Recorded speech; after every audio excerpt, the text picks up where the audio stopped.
you mentioned the quick 15-minute ordeal in the beginning, and he just came to visit my grandpa, your dad. And that's kind of it for the beginning. Right. It was just kind of this thing where, you know, people in the office were like, hey, did you know Eddie Shack is here? And he would end up coming here every day. But at that point, he was still somewhat of a stranger to me.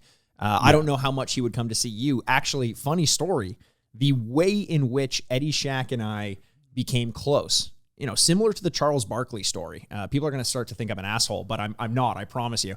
But I remember having an interaction with Eddie, and he was in my grandpa's office, and they were talking about another player. I won't say the player's name. And about some of the issues that Eddie and this player had, you know, dating back to whenever. And finally, you know, Eddie's sitting there and he's leaning back in his chair, and I'm in there talking to my grandpa and to Eddie without knowing him too well. And Eddie's sitting there just like typical Eddie, the big mustache. He's got a cowboy hat at this point with a painting of himself on it, with signed by all the people. And he's just sitting, like, larger than life personality. And Eddie's there. And I'm like, but I just don't get it. Like, you guys have enough in common, you know, like why can't you guys just, you know, get past it and start to like each other again?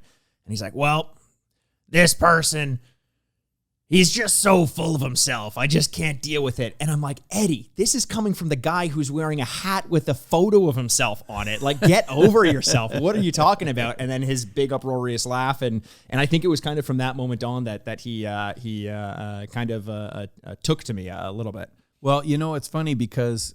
Thank you so much for watching this clip of the Sign Off, a Frameworth podcast. Just a reminder that we have full episodes of the Sign Off available wherever you get your podcasts, on iTunes, Stitcher, Spotify, Google Podcasts, and more. Make sure to like and subscribe on whichever platform you use. You can find us on Twitter at Frameworth Sport or on Instagram at Frameworth Sports. And hey, if you're not sick of me yet, you can find me on Twitter at Retrograde Mikey. Finally, feel free to send us emails with your questions you want us to answer on the show, and we may feature you live. You can do that by sending your emails to signoffpod@frameworth.com. Thanks for watching, and we'll see you with a new episode every single Thursday.